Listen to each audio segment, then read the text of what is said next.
Hi guys, ఈ సంవత్సరం మామిడి తోటలో పూత బాగా వచ్చింది. పూత బాగా వచ్చింది అనుకునేటప్పుడు మొత్తం అంతా పూత రాలిపోయింది. మామిడి తోట పూతకు పేను పట్టింది. ఆ పేను ఏం చేస్తుంది అంటే పూత దిగిన దాన్ని అలా చప్పరించుకుంటూ ఉండిపోతుంది. రసం పీల్చే పురుగు అంటారు దాన్ని. పేను సమస్య మా ఒక్కరికే కాదు, మా ఏరియాలో మామిడి తోటలో మొత్తం అంతా ఇదే పరిస్థితి. ఆ మామిడి తోటలో 10 to 15% మాత్రమే పింజి దిగింది. మిగతా వాళ్ళు అయితే అది కూడా దిగలేదు. లాస్ట్ ఇయర్తో పోల్చుకుంటే ఈ సంవత్సరం చాలా కాస్ట్ ఉంటుంది, డబల్ రేట్ ఉండొచ్చు.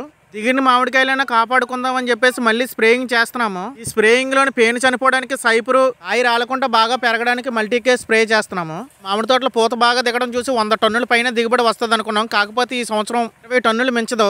ఏ రకమైన జాతులు కాయలు ఏవి నిలబడలేదు. పండూరు మామిడి, కొత్తపల్లి కొబ్బరి అస్సలు ఎక్కడా కనిపించలేదు. బంగిరవెల్లి, సూరండ్రేఖ రసాలు ఒక 10 to 15% మాత్రమే కాయలు ఉంటాయి. కోలంగోవ, బెంగళూరు మామిడి 50% అయితే కాయలు ఉన్నాయి. టైంలో ఒక వర్షం పడితే దిగిన కాయ అలా నిలబడిపోయి కొంచెం సైజు కూడా పెరగడానికి ఎక్కువ అవకాశం ఉంటుంది. కానీ మళ్ళీ గాలి వేసిందంటే మొత్తం కాయలన్నీ నేలమట్టం అయిపోతాయి. వీడియో మీకు నచ్చినట్లయితే please like and share, subscribe చేయండి.